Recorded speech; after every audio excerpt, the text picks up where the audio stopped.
Entonces, cuando una persona está estresada, preocupada, brava, triste, tiene bajos niveles de serotonina, acá tiene esa sensación de emoción, pero acá se siente inflada, hinchada, elevada. Entonces, incluso yo podría tener una enfermedad como tal estructural. Hagamos clic con un café. Una conversación saludable con Hospital Alianza. Nos acompaña el doctor Fernando Jurado, médico especializado en medicina interna y gastroenterología, con formación avanzada en nutrición y hepatología. Es graduado de la Pontificia Universidad Católica del Ecuador y de la Universidad Central del Ecuador, y cuenta con un máster en hepatología por la Universidad Autónoma de Madrid. Su experiencia se extiende a la motilidad digestiva, habiéndose formado como un fellow en el ISC de Guayaquil. Con una sólida trayectoria y un enfoque integral, el doctor Fernando Jurado aborda cada caso para mejorar la calidad de vida de sus pacientes. Hola, soy Sherlyn Carvajal, ingeniera ambiental del Hospital Alianza. Bienvenidos a un nuevo episodio de Hagamos clic con un café. Hoy hablaremos sobre la motilidad digestiva, un tema que afecta a millones de personas. A lo largo de este episodio, el doctor Fernando Jurado nos ayudará a entender cómo nuestros hábitos, la alimentación y el estrés influyen en la salud digestiva y qué podemos hacer para sentirnos mejor. Bienvenido, doctor. Muy buenas tardes, un gusto. Doctor, ¿qué es la motilidad digestiva y cuál es la importancia en la salud? Bueno, el tracto digestivo, que comienza en nuestra boca y termina en la parte distal, en el ano, tiene la capacidad de moverse. Tiene movimientos que se llama peristaltismo. Es decir, mueve los alimentos, los empuja y los propulsa hacia adelante. Para que en todo el trayecto de su tracto, ¿no es cierto?, estos vayan sufriendo transformaciones bioquímicas. Nosotros comemos, por ejemplo, pan, pero a la final terminaremos absorbiendo un nutriente que se llama glucosa, un carbohidrato, y todo esto tiene que tener un camino. Camino que se genera a través del movimiento o la motilidad digestiva. Por lo tanto, el estómago tiene motilidad, el esófago tiene una gran motilidad, nuestro intestino es un órgano muy móvil, tiene una motilidad grandiosa, y hay trastornos o enfermedades que se deben a este comportamiento de motilidad. Personas que tienen un movimiento muy acelerado, y por ejemplo un caso sería la diarrea, y personas que tienen un movimiento muy lento, y el ejemplo sería, por ejemplo, el estreñimiento o constipación. Entonces, esto es la motilidad y este es el comportamiento que tiene nuestro tracto digestivo. Muy interesante.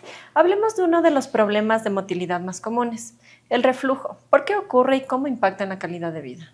La palabra reflujo lo que está implicando es que hay una sustancia que está regresándose, que está teniendo un contramovimiento. Es decir, en vez de ir hacia adelante, lo que está haciendo es refluyendo, se está regresando.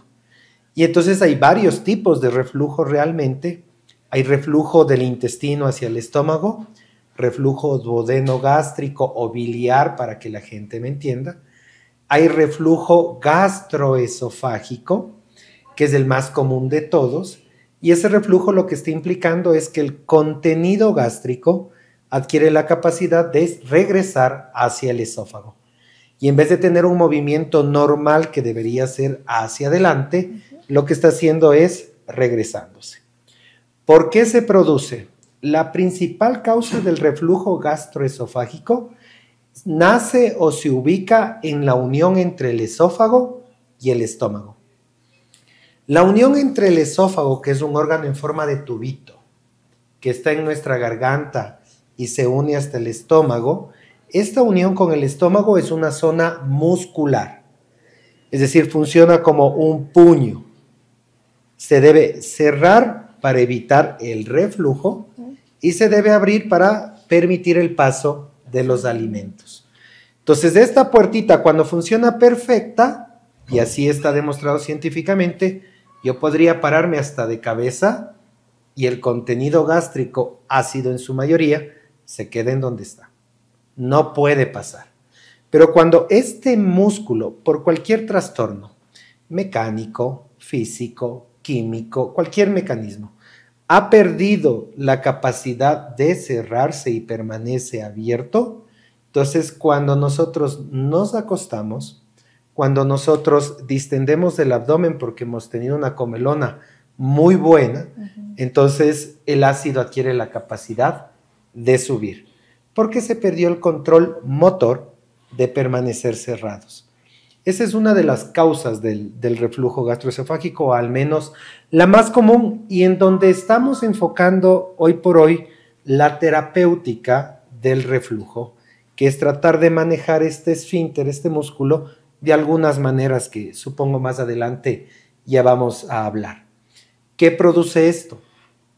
Siendo que el ácido adquiere la capacidad de subir, entonces el paciente comienza a sentir lo que la gente llama acidez, que se podría interpretar como que sienten vinagrera, agrura, boca amarga, dolor del pecho, entre otros síntomas.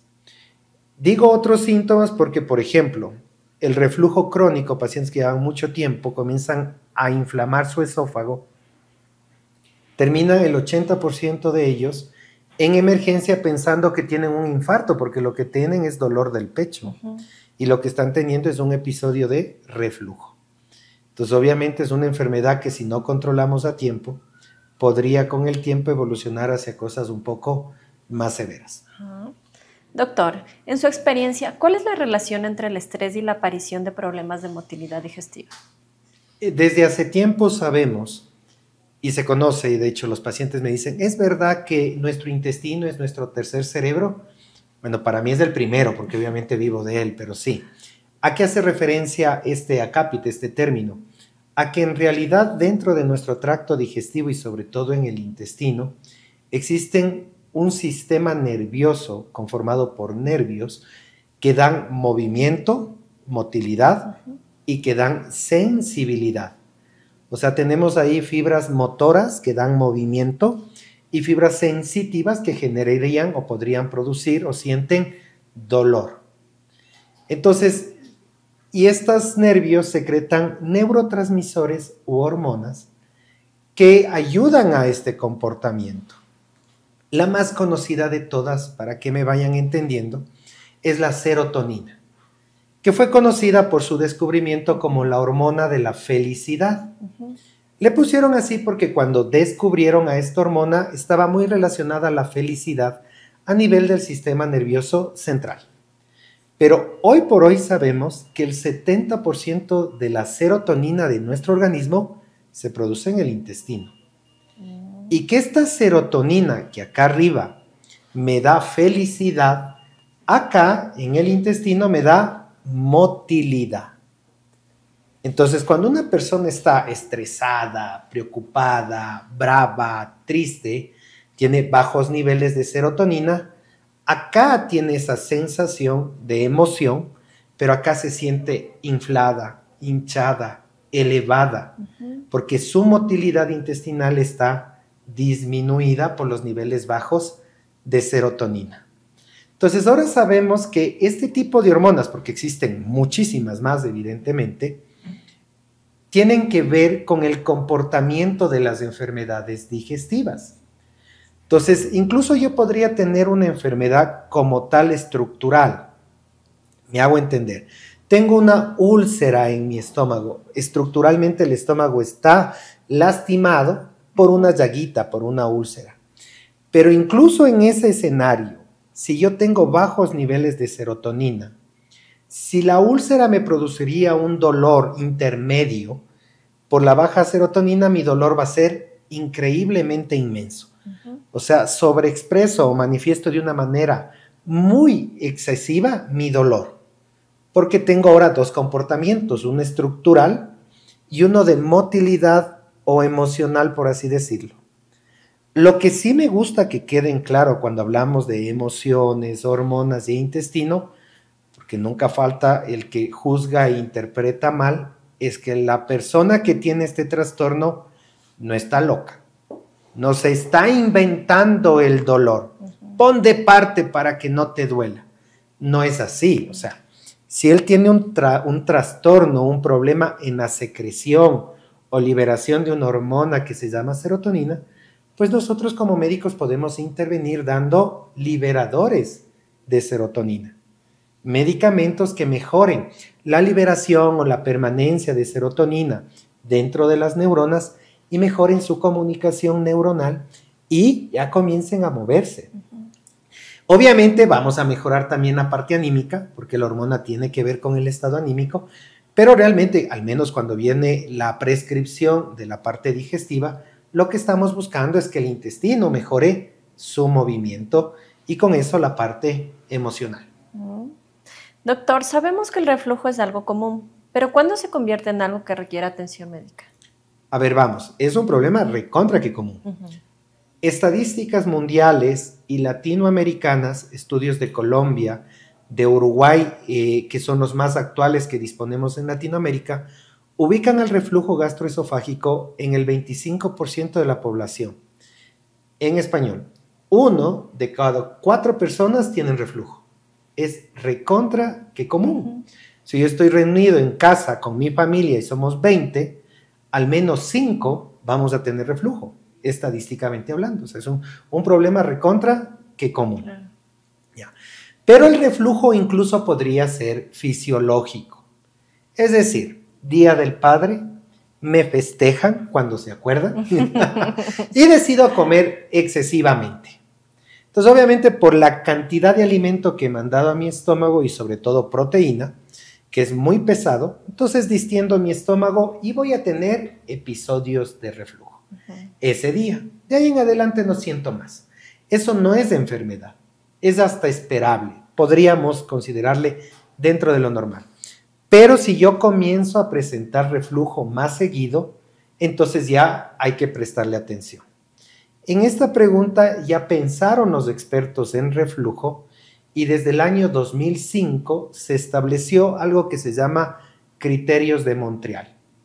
Y ellos ahí, los expertos reunidos, dijeron que cuando una persona presenta más de 3 veces a la semana sensación de vinagrera, agrura, acidez, dolor del pecho a nivel retroesternal por detrás del esternón en el centro, que son los síntomas clásicos de reflujo, que cuando es más de 3 veces por semana es una enfermedad clínicamente significativa.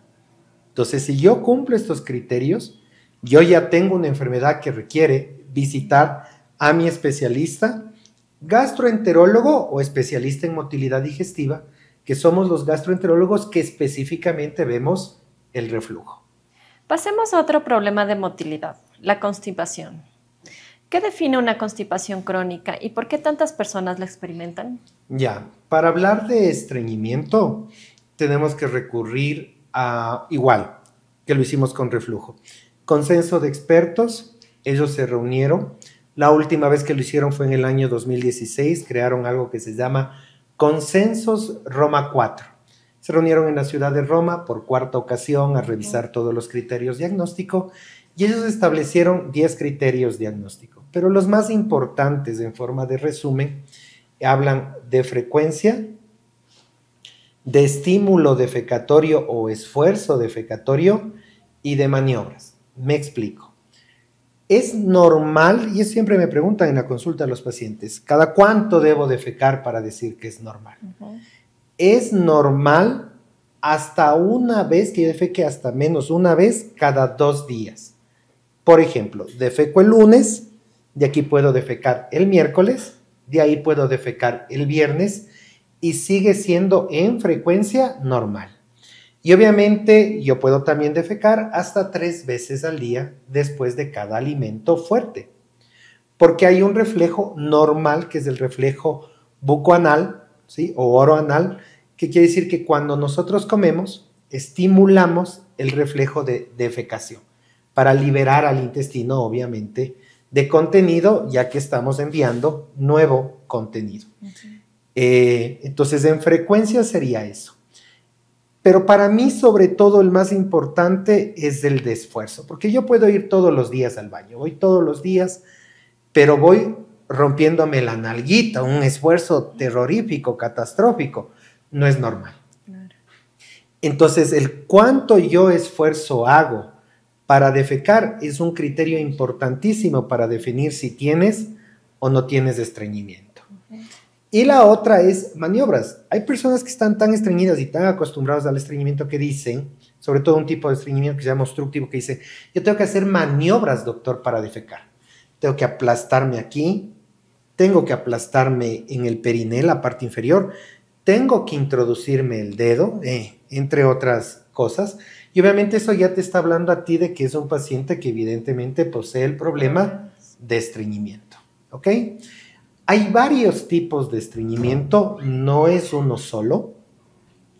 Entre los más comunes, el estreñimiento de tránsito lento, que creo que es el que mejor define el problema porque te está hablando de tránsito, de motilidad, y de lento, que significa que no tiene la suficiente capacidad motriz del intestino de moverse. Hay el estreñimiento obstructivo, que significa que no, que el intestino sí se mueve, cumple con enviar las heces hasta la región rectoanal, ya solo para que salga y ahí algo está obstruyendo. Ese algo puede ser un descenso de vejiga, un descenso de útero, una próstata prominente o un movimiento defecatorio inadecuado. Es decir, para defecar existen dos movimientos que todos los vamos a reconocer. Cuando yo me siento a defecar, yo hago dos movimientos. Movimiento número 1, pujo. Es decir, contraigo mi abdomen, hago una fuerza, hago un pujo para empujar las heces. Y 2, que a veces es un poco inconsciente, relajo el ano.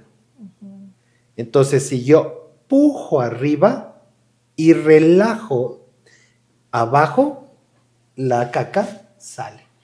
Hay personas que hacen estos movimientos que acabo de describir de mala manera.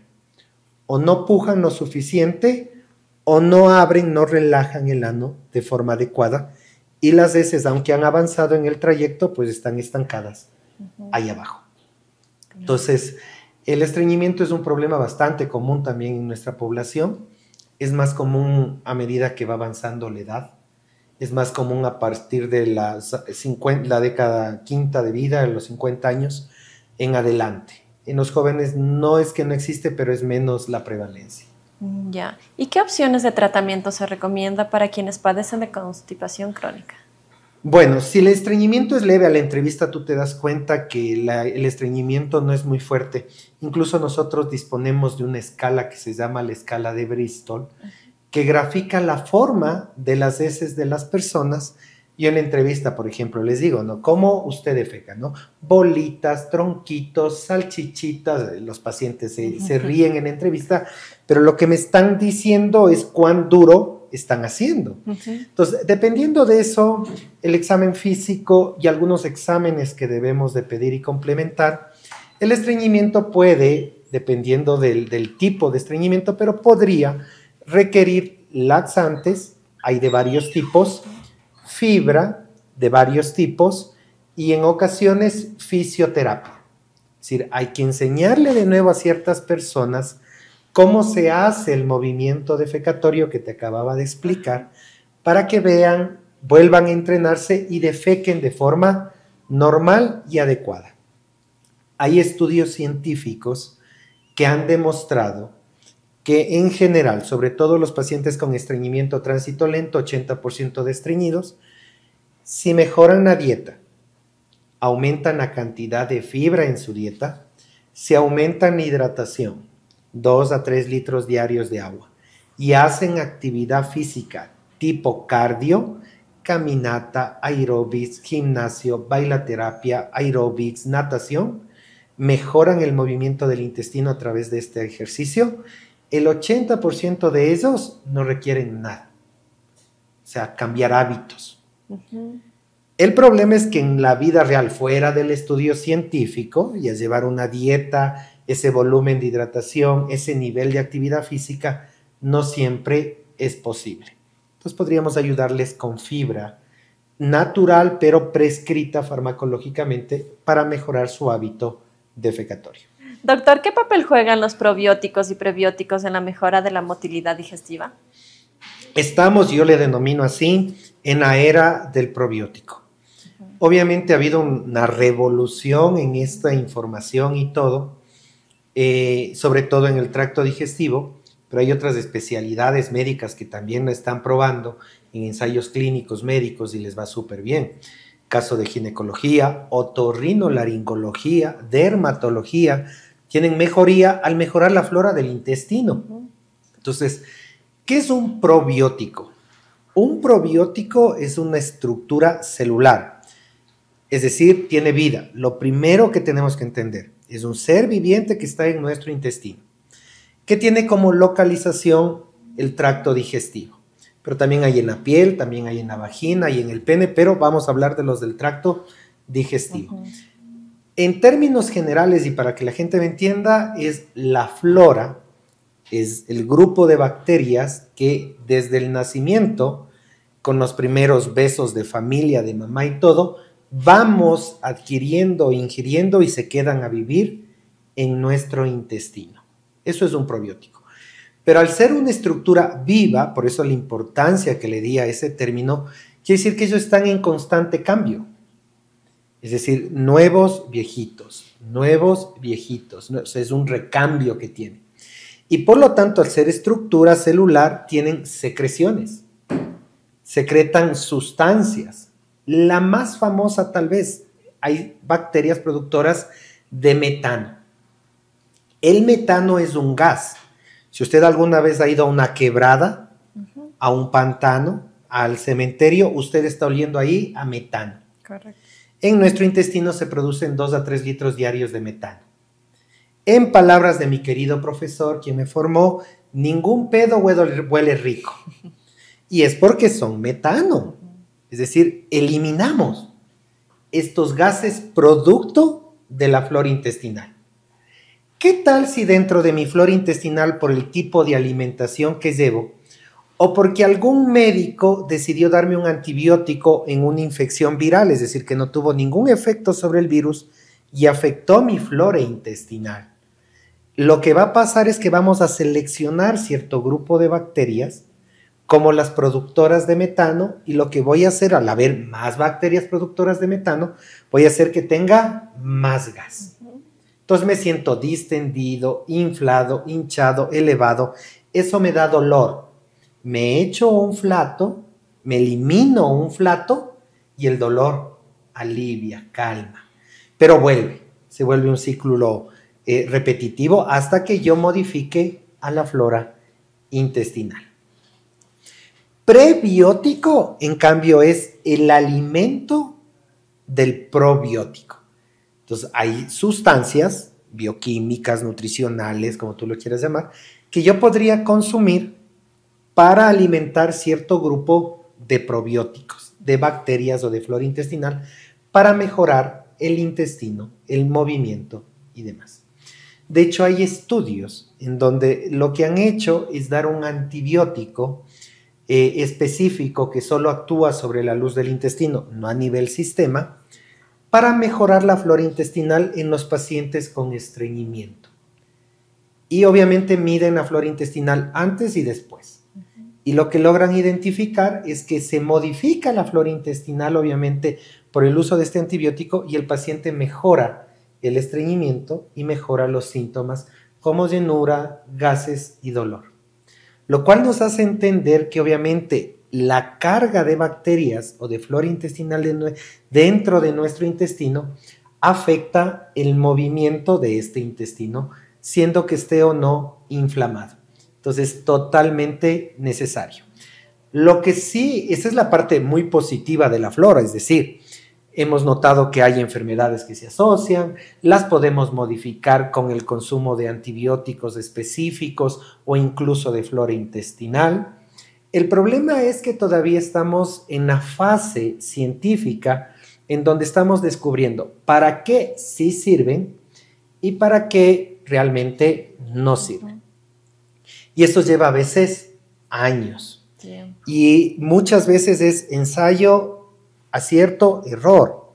Es decir, un primer estudio saldrá y te dirá si sirven para diarrea aguda, y después de varios años te diremos no es necesario. 20 estudios después dijeron que no es necesario, que no modifica, que no cambia. Entonces todavía estamos en esa fase, en donde recomendaciones al 100% en todos los trastornos digestivos no hay. Estamos recién generando evidencia científica. Pero, por ejemplo, los probióticos tienen evidencia científica en el ejemplo que acabo de mencionar en diarrea aguda, sobre todo en los extremos de la edad, niños y ancianos. Sirve. Los probióticos sirven para eliminar a una de las bacterias más famosas del tracto digestivo, que es el Helicobacter pylori. En el año 2021, la Asociación Mundial de Gastroenterología ya aprobó cierto probiótico específicamente para acompañar al tratamiento de la bacteria Helicobacter pylori, pues ayuda a eliminarla y ayuda a controlar los síntomas que teníamos por el tratamiento tan fuerte de esa bacteria. Doctor, ¿podría compartir con nosotros un caso de éxito de un paciente que haya superado problemas de motilidad? Por supuesto. Como te digo, ¿no? Son enfermedades muy prevalentes, pero, a ver, se me vienen a la mente. Recientemente en nuestro hospital, el Hospital Alianza, me llamaron los médicos de guardia a valorar un cuadro de un paciente joven, masculino, que recientemente había cursado o tenía síntomas de un sangrado digestivo. Mientras yo oía el resumen de la historia clínica que me hacía mi médico residente, mi médico joven, entonces, para mí como un médico que ya voy cierto tiempo en el tema, me resultaba común. Cuando me dice, el problema es que él no defeca, o sea, no hace popó. Para hacer popó, él tiene que ponerse un enema. El enema es una sustancia líquida que se introduce por el rabito para generar una limpieza de la región rectoanal y por volumen, por presión, genera la defecación a diario. Desde hace 8 años. Yo cada vez iba poniendo los mismos ojos que tú pones. Yo también iba sacando los ojos porque para mí, que me encanta la motilidad digestiva, yo cada vez decía, ¿qué es esta barbarie, no? Entonces, obviamente, bueno, hay que encontrar de dónde sangró, obviamente, controlar la emergencia, pero luego tendremos que dedicarnos a esta parte de motilidad digestiva. Evidentemente se le hizo los estudios necesarios para llegar a diagnosticar qué es lo que pasó, en qué parte del camino nos perdimos en diagnóstico, en terapéutica, en todo, y a través de los estudios de manometría anorrectal de alta resolución que nosotros disponemos, lo hacemos acá. Este estudio, como su nombre lo indica, manometría, me ayuda a medir cómo haces tú el esfuerzo defecatorio, cómo contraes, cómo relajas, cómo pujas, cómo lo haces, ¿no es cierto? Y otra serie de estudios llegamos al diagnóstico de que él tenía una disinergia. Es decir, él no defecaba de forma adecuada. Entonces, obviamente, este paciente requirió medicación, fisioterapia, y en la actualidad ya mi paciente de consulta externa, su emergencia ya pasó, está defecando 2 veces al día sin ningún tipo de enema ni nada. Entonces podrás sentir la emoción que tiene él ahora. Ya después de 8 años, multipliquen 8 por 365 días, cuántos enemas tuvo que pasar el pobre y ahora defeca sin nada. El alivio que necesita. Exactamente. Entonces para mí, cada vez que lo vemos es una alegría, es un éxito para mí verlo y demás. Como caso número 1 y del reflujo. Uno de los síntomas ya tal vez tardíos del reflujo, cuando ya la cosa va un poco más en serio, es la dificultad para tragar. Es decir, le has inflamado tanto a tu esófago que el músculo esofágico que lleva la comida a través de contracciones, ¿no?, hacia el estómago, se queda paralizado. Entonces, el síntoma que tienen los pacientes es que comienzan a tener dificultad para tragar. Médicamente nosotros llamamos a eso disfagia. O sea, los pacientes comienzan a presentar disfagia. Entonces conocí a una señorita femenina de edad promedio que no tragaba. Y ya iba 2 semanas que no podía pasar líquido. Medicina general, algunas valoraciones, algunos exámenes simples. Típica respuesta cuando no encontramos a una respuesta a algo lógico, estás loca. Psiquiatra y demás. Por suerte, ciertos colegas son un poco más lógicos y le dicen, no, sin todos los estudios complementarios de una dificultad deglutoria, todavía no podemos suponer que tienes un trastorno de la parte psicógena y que por eso no puedes tragar. Se la derriba a esta casa de salud. Tenemos el placer de disponer de todos los estudios de motilidad en nuestro Hospital Alianza.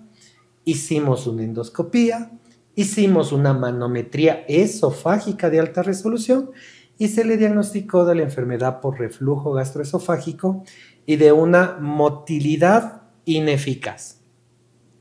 Es decir, ella no podía tragar porque el movimiento de su esófago estaba disminuido, mermado, ¿no es cierto?, por el reflujo severo que presentaba. Se le dio tratamiento, primero a la avena para desinflamar, luego en sobres líquidos para poder, y a las 4 semanas estaba ya deglutiendo pastillas, comida y demás. Hoy es una paciente más en seguimiento de su enfermedad por reflujo. Estamos tratando de convencerle, porque a veces también eso es un poco complicado en los pacientes. Ellos ya cuando sienten mejoría quieren abandonar el tratamiento y hay que hacerles entender esto, ¿no? Tu problema de reflujo es un problema motriz, motor, hasta no resolver esto, sana, aunque te sientas mejor, todavía no estás. Y hay que hacer el seguimiento, ¿ok? Ya. Entonces, esas como experiencias bonitas que me vienen a la mente, que podrían ejemplificar tal vez algún caso que tengan pacientes que logren ver esto, personas que logren ver esto o identifiquen algún familiar. Realmente me gusta, me apasionan este tipo de casos donde la gente dice no tiene nada o el demás. Yo siempre les digo a mis pacientes, si te dueles por algo, y aquí vamos a encontrar el por qué te duele, el qué tienes, no podemos tachar un diagnóstico hasta que no se hayan hecho todos los estudios pertinentes. En la actualidad, medicina es tecnología. Sin los estudios necesarios, sin la tecnología necesaria, lo único que vamos a hacer es poner un diagnóstico, tachar un diagnóstico de forma inadecuada. Para quienes tienen reflujo y constipación, ¿hay recomendaciones específicas de hábitos alimenticios que realmente hagan la diferencia? Por supuesto que sí.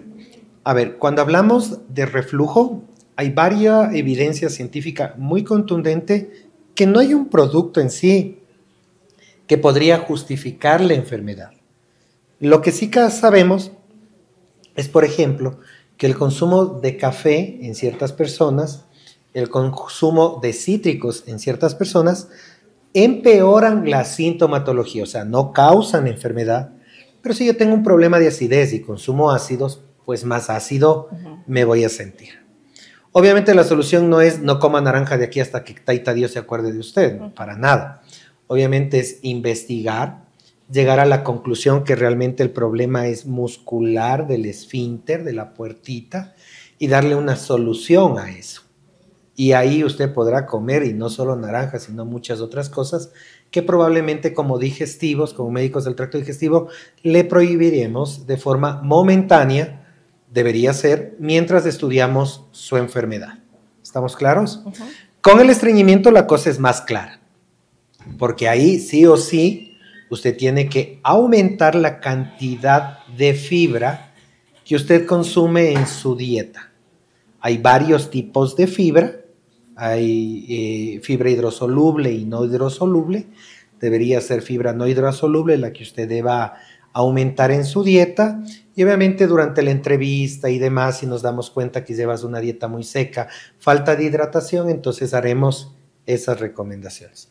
Como te mencionaba anteriormente, sabemos con evidencia científica que eso podría ser suficiente en un gran grupo de personas para controlar su estreñimiento, sobre todo si es de tránsito lento, pero en vida real eso no se reproduce y la mayoría de veces necesitan algún tipo de apoyo medicado.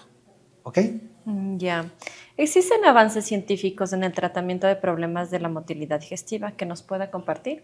Claro que sí, mucho. A ver, cuando hablamos de esófago, hay muchos trastornos de motilidad, pero tal vez el más catastrófico de todos es la acalasia. Es una enfermedad en donde pierdes la capacidad de mover al esófago, se queda paralizado y se cierra. Las personas no pueden tragar. Entonces, en acalasia, ya la cirugía antes era abierta y un poco traumante o fuerte, podríamos decir, Actualmente se la hace endoscópicamente.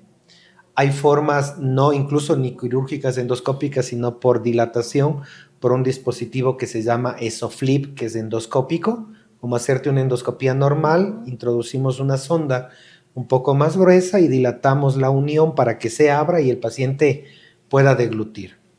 Hay trastornos de la motilidad del estómago, el más común tal vez se llame gastroparesia, que significa que el estómago ha dejado de moverse, se paralizó, es muy común en la población diabética, muy común en la población diabética. Muchos diabéticos dicen es que me siento lleno, pesado, embotado, puede ser gastroparesia, y obviamente el médico endocrinólogo no está en la capacidad, más allá tal vez de describir la enfermedad, tiene que referirnosla, sobre todo a médicos motilistas, para hacer los estudios requirientes, diagnosticar. Y ahora existe un procedimiento endoscópico que se llama G-Point, es una cirugía por endoscopio que mejora ese trastorno. Hay problemas en la motilidad intestinal y en el último lustro han salido medicamentos que mejoran el movimiento del intestino, sea para menos cuando hay diarrea, por ejemplo, o sea para más cuando hay estreñimiento. Medicamentos de última generación, muy bien tolerables.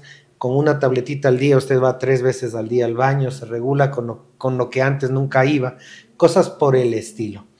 En lo que es trastornos de la funcionalidad anorrectal, disinergia básicamente o dolor pélvico crónico, la fisioterapia pélvica actual enfocada a estos trastornos tiene un éxito rotundo. Hay una terapia que se llama biofeedback, que les hacemos entender a los pacientes por gráficos en pantalla digital cómo funciona su recto, si se cierra, si se abre, y por entrenamiento visual, él va aprendiendo, entrenándose a coordinar el movimiento de defecación, cierro, abro, de forma adecuada, y eso tiene evidencia científica de que funciona mucho.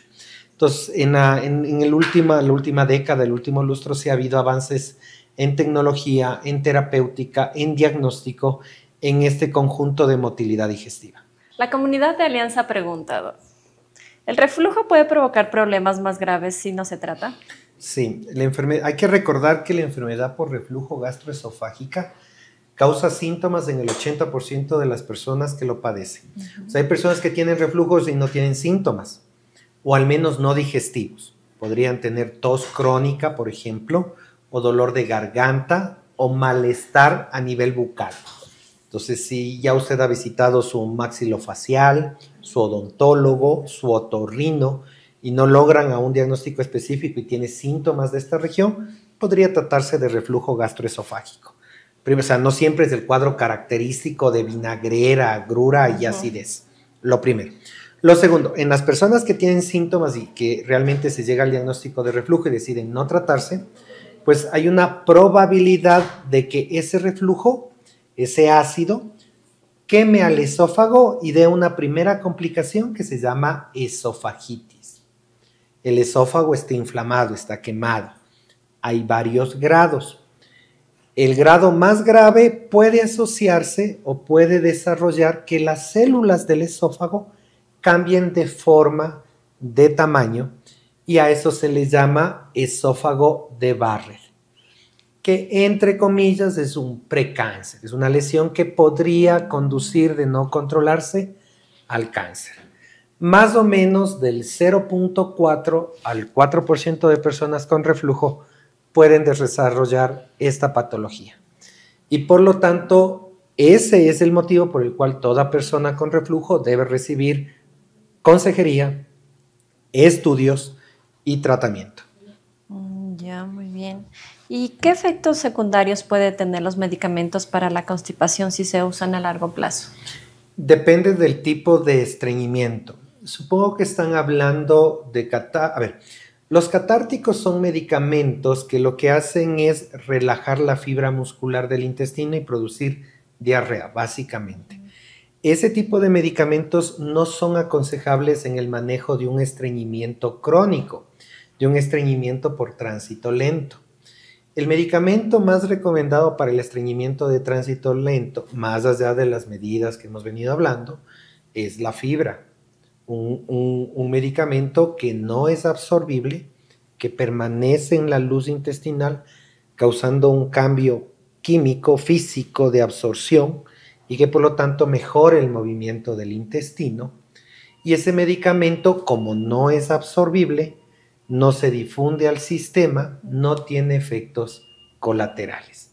Se puede utilizar de forma crónica, de forma indefinida, mientras el paciente con estreñimiento de tránsito lento decide cambiar su dieta, aumentar su hidratación y aumentar su ejercicio. Y que sea suficiente con ese tipo de cambios mantener su defecación. Si no es suficiente, con la fibra lo haremos. Entonces, o sea, si estás bien diagnosticado y bien medicado, en principio no pasa nada. Algo que suele suceder es que me dicen, Doc, el problema es que tengo miedo de volverme dependiente de la fibra, porque si no tomo la fibra, no voy al baño. El asunto es que si el diagnóstico que te ha dado tu médico motilista es de un estreñimiento de tránsito lento, o sea, ya se hizo todos los estudios y esa es la conclusión, usted tuvo, tiene y tendrá tránsito lento. Si no consume fibra o no hace los cambios mencionados, pues no habrá una mejoría notoria. Necesitamos la fibra. ¿Y cómo puedo distinguir entre una molestia digestiva común y un problema de motilidad? La frecuencia es uno, por ejemplo. O sea, si la frecuencia es relacionada al consumo muy episódico y muy repentino de cierto producto, pues es algo normal. Pero si esto, como el reflujo lo habíamos hablado, se me presenta 3 veces por semana o más, pues no, esto ya es una enfermedad y es un trastorno. Si yo me estreño solamente que me deshidrato, porque pasa muy frecuentemente, viajo a otra ciudad y no quiero tomar esa agua, me deshidrato, cambio mi dieta y ahí me estreño, pero al volver a mi vida normal, a mi vida cotidiana, yo regularizo mi defecación, pues no es un problema. Pero si es allá, aquí, yo no defeco, hago con esfuerzo, pura bolita, tengo que hacer esfuerzo, pues no, realmente es un problema. La frecuencia, la intensidad de los síntomas deberían hacer notar a la persona cuándo ya debe de buscarlos. Doctor, ¿hay alguna actividad física que sea especialmente buena para mejorar la motilidad digestiva? Dependiendo del tipo de problema al que nos estemos enfrentando, pues la respuesta es sí. Por ejemplo, para los 2 temas que hemos abarcado principalmente el día de hoy, lo que es reflujo.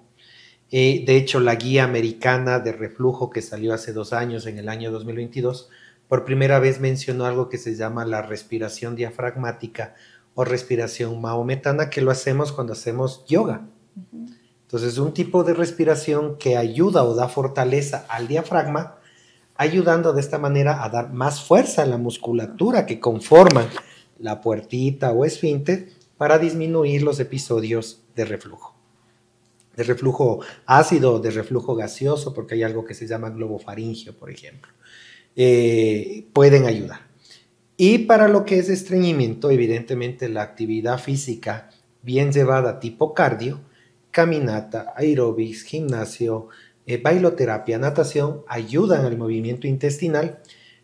Persona que se mueve, colo que se mueve. Entonces, obviamente, mejorarían la conducta defecatoria de esa persona. Ya. ¿Y las personas que padecen constipación deben evitar ciertos alimentos en particular? Si hay alimentos que se asocian al desarrollo de estreñimiento, sobre todo aquellos que son muy duros en su consistencia, por ejemplo. El mejor ejemplo sería el plátano verde. Entonces, el plátano verde en su forma de asado, por ejemplo, que encanta en la costa ecuatoriana, ¿sí? Se asocia mucho al desarrollo o presencia de estreñimiento. O sea, sí hay alimentos que por su consistencia pueden, o falta de agua en su contenido, pueden hacer que se desarrolle con mayor o menor frecuencia estreñimiento. De hecho, yo tengo, y siempre lo diré así, tengo el placer de atender en la costa y en la sierra ecuatoriana. Y la diferencia en patologías que yo veo, en enfermedades que yo veo allá y acá es abismal. Atiendo en la ciudad de Manabí y allá de cada 10 consultas, 11 tienen estreñimiento. Es un problema por el tipo de dieta que manejan ellos, en donde juntan mucho arroz, plátano, maní. No hay ensalada. ¿Ok? Y aquí, en cambio, en la sierra, sobre todo Quito y las zonas más cercanas, el consumo más bien es de granos tiernos, es de vegetales, verduras, ¿sí? Entonces no hay mucho estreñimiento. Pero en cambio la cantidad de reflujo que yo manejo acá es muy abismal, porque el reflujo tiene que ver mucho con alimentos de rápida preparación, grasas, frituras, café, y tiene que ver mucho con el estrés. Entonces hacen una diferencia entre grupos poblacionales. Doctor, muchas gracias por sus conocimientos y por su experiencia en todo lo que le hemos realizado las preguntas. ¿Qué mensaje nos podría dar sobre la importancia de escuchar a nuestro cuerpo y buscar ayuda médica? Eso es importantísimo. Tenemos que entender que nuestra maquinita, nuestro organismo, tiene que ser controlado, chequeado de forma periódica. A veces yo les digo a mis pacientes, si usted sigue comiendo a sus 50 años lo que usted comía cuando tenía 20, ¿ya? Es como que yo ahora le dijera, peguémonos 3 partidos de fútbol. Usted va a decir, no, doctor, no voy a avanzar. 50 años, por Dios. Lo mismo le dice su estomaguito, su hígado, su colon. Lo mismo. Tiene que modular sus hábitos alimenticios, la cantidad de estrés que usted recibe. Y obviamente para eso estamos los médicos, para hacerte tus chequeos, para decirte, mira, en la entrevista he detectado que tienes problemas en el hígado, en el estómago, vamos a hacer estos estudios y vamos a establecer esta dieta, esta conducta terapéutica y estos nuevos hábitos. Yo a los pacientes les digo, no le diga dieta, diga nuevo estilo de vida, porque obviamente es preferible adaptarnos hasta psicológicamente a los cambios que con los años vamos a tener en organismo, mente y en todo. Para mí es un placer siempre tratar de educar a la población, a mi familia, a mis hijos y a toda la gente que está cercana a mí. Doctor, ¿cómo les podemos contactar con usted?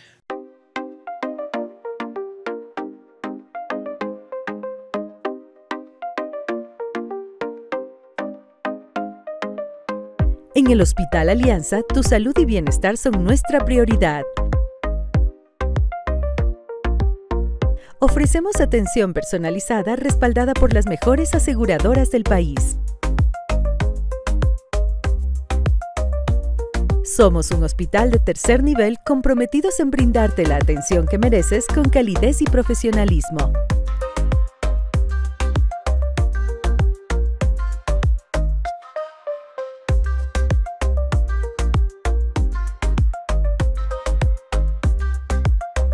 Estamos ubicados en Quito, sector La Granja. Bueno, soy el doctor Fernando Jurado, trabajo en el Hospital Alianza Ecuador, aquí vivo, aquí está mi consulta privada, me pueden ubicar de lunes a viernes en el horario de la tarde, brindo la consulta, el número telefónico es el 098-19-60033, ahí con gusto le atenderá la señorita secretaria y podrá agendar la cita en el horario y días de disponibilidad. Disponemos acá en el Hospital Alianza de toda la tecnología necesaria para poder diagnosticar de forma adecuada y oportuna todos los problemas del tracto digestivo, sean estudios endoscópicos, sean estudios de motilidad digestiva, tipo reflujo, tipo estreñimiento o cualquier otro problema de salud. Estamos listos y dispuestos y como dije en alguna parte de la entrevista, me gustan los retos, los casos difíciles como los que contamos, así que aquí estamos para ayudar. Muchas gracias, doctor. Un gusto y un placer.